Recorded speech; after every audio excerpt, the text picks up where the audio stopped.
Hawkins ar geg crydd, chwilio am Lee Jenkins. Jenkins yn ennill y bêl.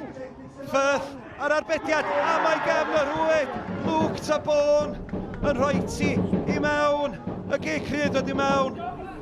Lee Jenkins methu curo Andy Firth, ond y bêl yn disgyn yn garedig i Luke Tabon. 1-0 i Hwlffordd.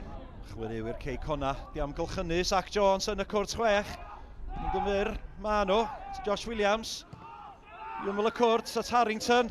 Yr ergyd gan Harrington. Trw goedwig o goesan y cwrt.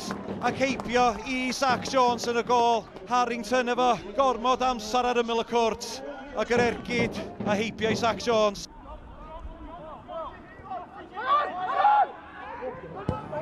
Dryswch yn y cefn, mae Fawcett drwad, a mae Fawcett yn rhoi ti mewn i rwyd gwag.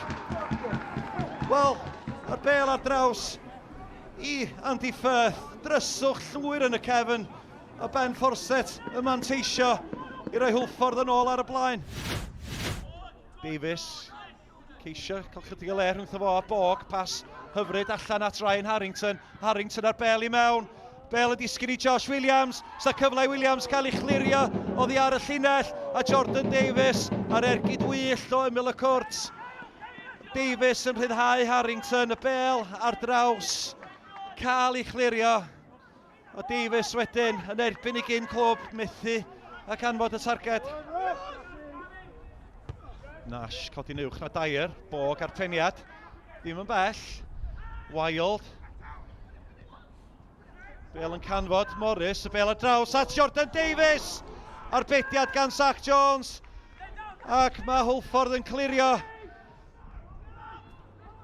Williams, Dyer sydd yn ei wynebu fo. Williams, nôl at Poole.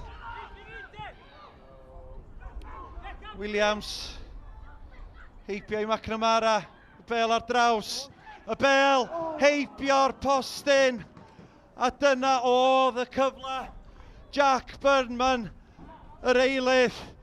Wel, mi reolodd o'r bêl yma, ac yr ergyd i mewn. Ond iddo fo, yr ochr anghywir i'r postyn.